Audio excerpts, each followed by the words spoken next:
In the previous video, I said that not one of the Cinderella versions properly emphasizes the struggle to acknowledge one's own self-worth, and I'll explain myself as we finish out the Maiden's method analysis of Cinderella. In a weird way, the Perrault version only shows her as bold and kind of cheeky by the end because that version never shows her doubting herself. It only shows others doubting her. Cinderella, who is kind and gentle and beautiful, should believe all of those things about herself until the point when she is pushed into thinking that she's none of those things, only to have she and the rest of the world proved wrong in their doubt all in one fell swoop. Again, the Perrault tale basically does this, but it's not long enough or detailed enough for us to connect with the story in the right way.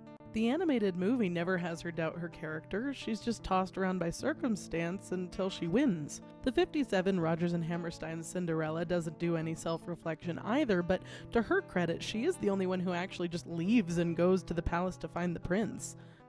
The 97 Rodgers and Hammerstein's version plummets in the opposite direction by having her run away and get discovered haphazardly by the prince? Okay, so live action and Ever After do pretty well, but they keep giving their revelatory moments over to the supporting characters. Why not have Cinderella explain to herself and her stepmother the reason for her abuse? Wouldn't a girl who has endured this treatment have some guesses as to why her stepmother clearly hates her? And have her devastated by the fact that there are awful reasons to hate a person? This moment could have been so much better if Cinderella were to say, "Why are you so cruel? I don't understand it. I've tried to be kind to you. Is it because I'm young? Because I'm innocent? Good?" And have the stepmother shout back, "Yes!" As if neither of them until this moment had really believed that was the truth, though they'd always thought it in the back of their minds. Some of you may know where I'm going with this. That's almost exactly what Ever After does. Danielle would have eagerly accepted Rodmilla's love if she'd ever attempted to give any. So when she says, "Is that what I am? Your problem? Was there ever a time in its smallest measurement that you loved me at all?" And comes the cold response, "How could anyone love a pebble in their shoe?" These moments encapsulate what the Maiden's method characterizes as the feminine threat rearing more severely. That one last dig of the heel to squash her like the bug that she is, to put her in her place and to make her stay there. And yet, neither one of these movies ever allow the Maiden to determine emotionally whether or not she's defeated. 2015 Cinderella should realize at some point, I will always be younger, gentler, and more kind than my stepmother. If that's the reason she hates me, she will never stop hating me. Why then would I persist in seeking her approval, her love, and her care? Never had it, never will. That's when Cinderella needs to run to the boy who sees her and loves her for what she really is, away from all those who hate her, because they too see her for what she really is. This is the Cinderella story we all want to hear, that, well, haters gonna hate. And you could persist in a state of subverting yourself and hiding yourself in order to gain the affection you crave, or you could acknowledge honestly those who admire your uniqueness and start to be loved for who you alone are. As much as I enjoy Ever After, I realize they tricked me. They tricked all of us. I'll admit, this is probably the best standalone Cinderella. Personally, I have a heart for the 57 version. I was swooning like Jack and Gus over that movie, but that might have something to do with my deep adoration for Julie Andrews. But Ever After is just fun and romantic and heart-wrenching and Danielle doesn't seem to learn a thing. The sad thing is, Ever After was so concerned with fixing Cinderella that she goes through absolutely no character development after the ball. She cries in the rain, she gets called a pebble in the shoe, she gets sold to this guy. Henry goes through a lot of changes here, but Danielle only proves something she's always known, that she can defend herself. But that's not what her character needed to learn. Even with Henry here to rescue her, she says, Rescue me? A commoner? She's not scoffing at the rescue, she's doubting that she's worthy of it. Even when he produces the shoe, which in Cinderella is supposed to be this big identifier of the only person in the whole world to whom it could belong, she tells him it was a lie. He's accepted that, and he loves her anyway. That's him learning a lesson, not her. Does she know? Does she realize that she is worthy of the love of a prince? If she still sees herself as a commoner, beloved by royalty or not, she still has plenty to learn about herself before she can accept that she's anything but common. She's unique. That's the point of the shoe. Why, in the original tale, she just laughs at her sisters trying on the shoe and gives it a coy, "Why don't I try it on?" Why, it's so awesome when in the animated version she produces the only shoe in the world that could prove it's her. I get it. Those two are flawed because we'd like to believe that there's more to the prince's decision than just the shoe. Without the magic, would he have married the first girl it fit? But by removing the magic, Ever After also removes the fantasy of it could only be you.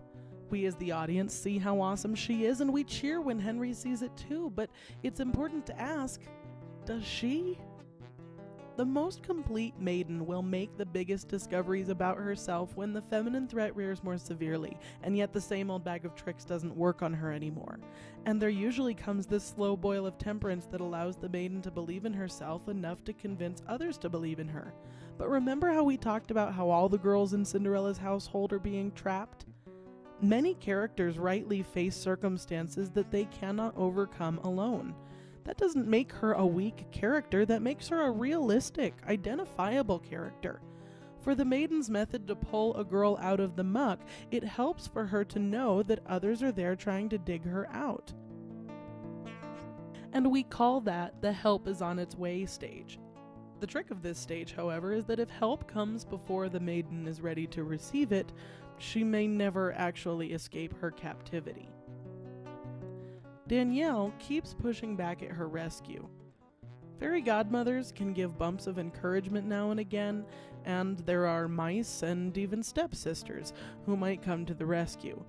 But for Cinderella to grow in any way, she can't just remain the same kind and gentle person she's always been and believe that future happenstance will treat her kindly.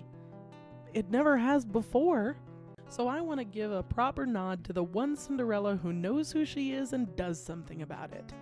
Unlike any other installment of the tale, the 1957 Rodgers and Hammerstein Cinderella saves herself with only little nudges of suggestion from another woman who's got her back, a woman who just happens to be magical.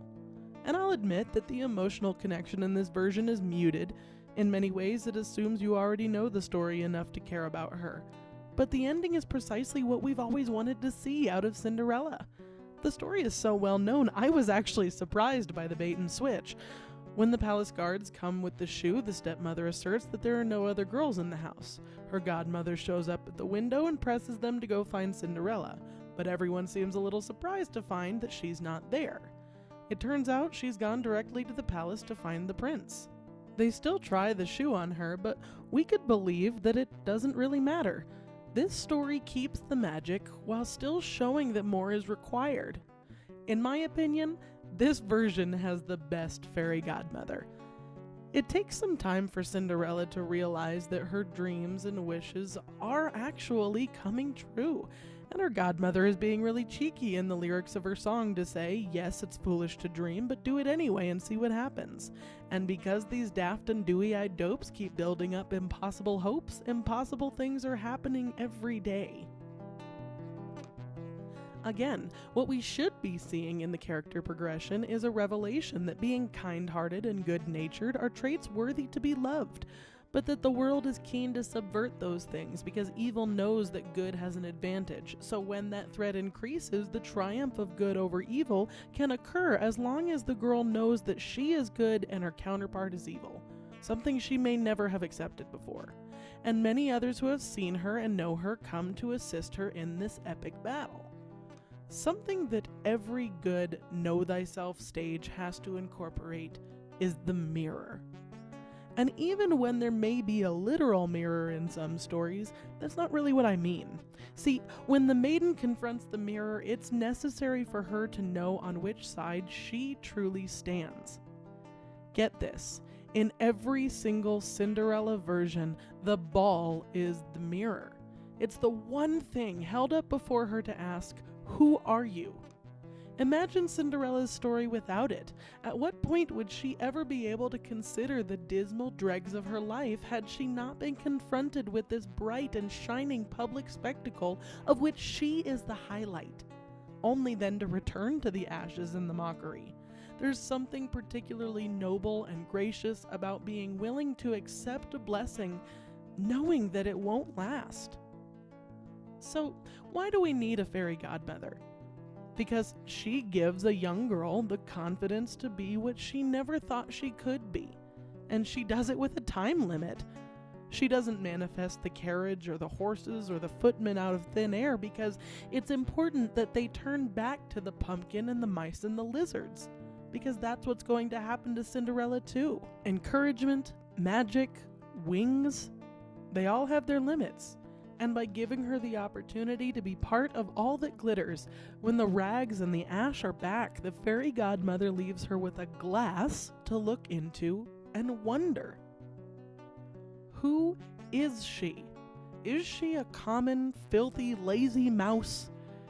Is she a beautiful, noble, polished showstopper? Look, for a time she could be any of those things. But if all those are temporary traits that come and go based on circumstance, then what really is she?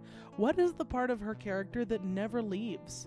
Now, without making some wildly ridiculous claim that who you truly are never falters, I want to bring up something that every maiden should discover, whether real or fiction. The truest part of you is, and always will be, the human characteristic of potential. And potency can be affected by the environment. Cinderella has great potential for kindness, gentility, and loyalty, but because of her environment, her inherent nature is threatened. We might say, don't give your best to those who don't deserve it. But the point of kindness, gentility, and loyalty is that they manifest best when the recipient is not necessarily worthy of them, but rather in need of them. This brings me to the final point of the Maiden's method, freed to create a happily ever after. The completed maiden, much like the philosopher's stone, should now be able to perpetuate life and to add value to things that never had it before. Marrying the prince, presumably having children, and ruling a country all play into this. And I might lose some people on this, but the most complete Cinderella ending that shows her development and potential is the original Perrault version, in which she forgives her family. Leaving them where they are, eye for an eye, each of these endings are being informed by the meta motivations of a populace who know this story so well, we want to see horrible people get what's coming to them. But they're ignoring the themes of Cinderella and what she has to teach us. She proves that even when everything around you tries to knock you down and make you stay there, you can fight back in a way that isn't fighting at all. What good does it do to fight evil with evil? If you're fighting a Roman, go ahead and bring an elephant. The thing about good versus evil is that when you no longer are playing defense, you have to ask yourself if you will repay evil with evil, or if you might overcome it with good. By forgiving her family, showing them kindness, and encouraging ladylike behavior, Cinderella gives them a chance they never gave her. She has the strength of character to overcome regardless. Maybe they just need the chance to know what that feels like. Cinderella is about change. When the world is dark and oppressive, will you believe it when it says you are and always will be wretched? When you dream and wish beyond this realm, will you believe others who say it's folderol and fiddle-dee-dee? When a singular opportunity comes along to show everyone, including yourself, what you truly are and can be, will you be ready to meet the challenge, making that world wonder if it's worthy of your presence? We need to believe that the Cinderella story is possible. Walt Disney himself embraced what it was truly telling him. Cinderella, though low and meek and subservient, can only be criticized about these things if she listens to the horrid other puffed up, abusive tyrants who say those are bad traits. Instead, when through hard work, limitless potential, and help from allies, she becomes like royalty, all of a sudden kindness and grace and service and loyalty are all attributes to be admired. Regardless of circumstance, be who you are and become what you could be.